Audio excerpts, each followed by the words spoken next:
Boko Haram is a militant group based in northeastern Nigeria whose real name is actually Jama'atu Ahli Sunni Dawati wal Jihad, which means Sunni group for preaching and jihad. The group was founded around 2002 largely to preach an Islamist ideology based on the doctrines of the Taliban, as well as groups such as Al-Qaeda, and it sought to disassociate itself from the Nigerian state and form a community only of its followers. At the same time, it did likely believe that a confrontation with the Nigerian state was inevitable due to the fact that it did not follow any state obligations and tried to create a quasi-state of its own followers in northeastern Nigeria. In 2009, it engaged in clashes with the Nigerian state as per its expectations. After that, around 2010, it re-emerged with a new leader because its founder was killed during the 2009 clashes. And since 2010, it has been engaged in violent battles with the Nigerian state, and it has targeted Christian communities in northeastern Nigeria, as well as Muslim traditional leaders who object to the group's violent tactics or ideology. The group's leader, Abu Bakr Shekau, is from northeastern Nigeria and is an ethnic Kanuri who speaks Kanuri language as well as Hausa, Arabic, and decent level of English. This suggests that he does have some level of education beyond primary school, otherwise he would not be so versed in these languages. He ascribes to a takfirist ideology, which means that he labels other people as infidels and believes that as a result of that, they should be targeted violently.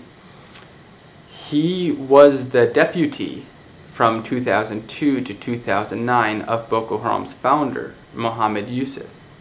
And since 2010, he emerged as Boko Haram's leader after winning power struggles with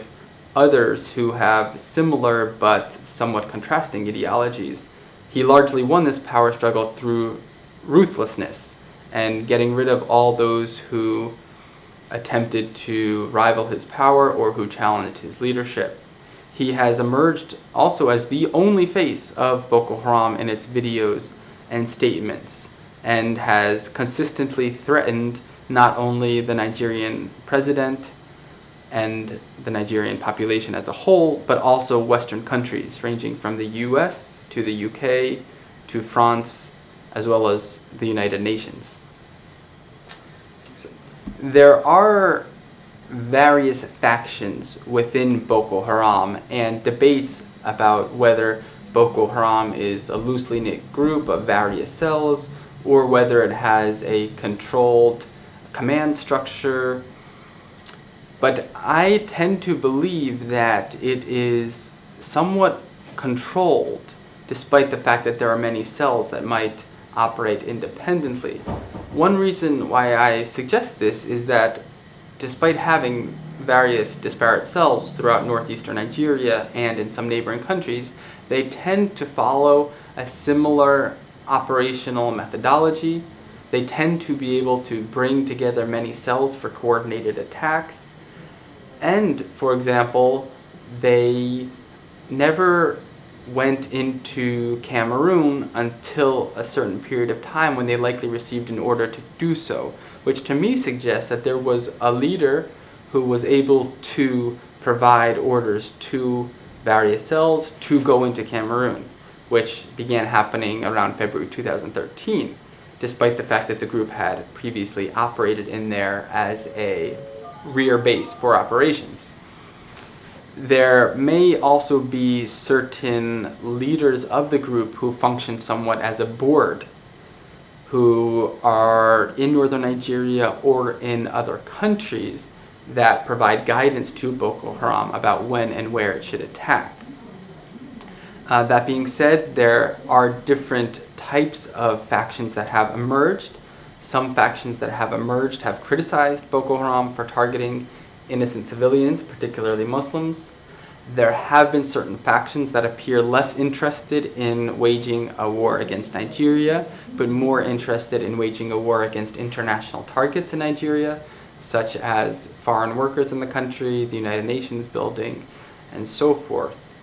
So it can be considered for sure a complex group, but I wouldn't underestimate the extent to which these disparate factions with somewhat contrasting ideologies come together and coordinate attacks and other types of operations when it is in the mutual interest of all factions. There are various assertions that Boko Haram is linked with Al-Qaeda. Notably,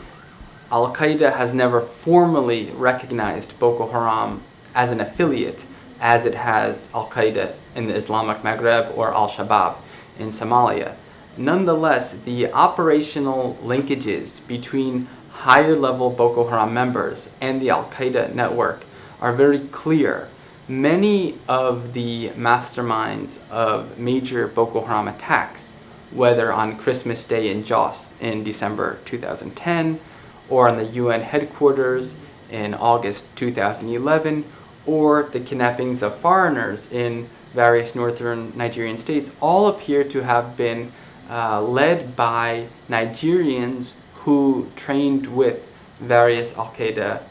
groups, whether Al-Qaeda in the Islamic Maghreb in countries such as Mauritania and northern Mali and Algeria, as well as with Al-Shabaab in countries such as Sudan and Somalia. Moreover, there appears to be some financing that was provided to Boko Haram from either Al-Qaeda at its base in Pakistan or from Al-Qaeda in the Islamic Maghreb as a sort of investment in Boko Haram in order to enable it to carry out kidnappings, the profits of which would go back to Al-Qaeda in the Islamic Maghreb. There are also local factors that contributed to Boko Haram,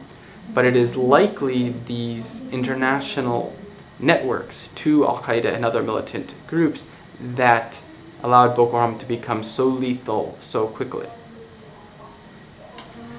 There are likely several factions within Boko Haram and current members of Boko Haram that have certain grievances based on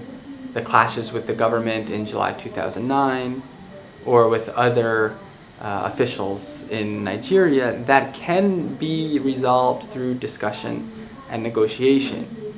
This would be challenging because other factions would likely target those factions negotiating with the government and apply pressure on them in order to cease such negotiations. But if those negotiations were carried out sincerely and in confidentiality, it could lead to certain successes that would take out some of the life of Boko Haram and isolate some of the more extreme elements. For those extreme elements that have demands that are inconsistent with democracy, pluralism, and all conceptions of tolerance, it'll be very hard, if not impossible, to negotiate with them. And one of the methods of dealing with them could be to try to take away some of the lesser ideological members in those factions and provide them with alternative opportunities in life, try to acquire intelligence from them, and therefore leaving only a relatively isolated extreme leadership to the group. And at that level, kinetic operations militarily to put pressure on them or eliminate them might be